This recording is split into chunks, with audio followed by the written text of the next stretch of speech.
জিম্মিদের ফিরিয়ে আনার জন্য একটি চুক্তির দাবিতে বিক্ষোভে উত্তাল ইসরায়েল।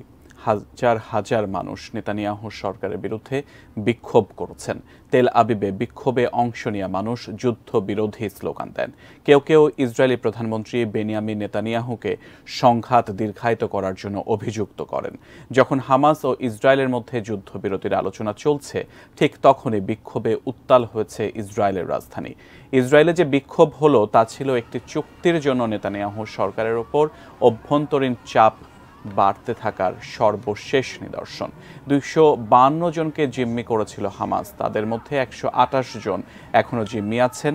এক বিক্ষোভকারী বলেন, জীবিত মৃত সহ সব জিম্মিকে ফিরিয়ে আনতে হবে, এই সরকার পরিবর্তন করতে হবে। অনেকেই যুদ্ধ বন্ধ করার আহ্বান জানান।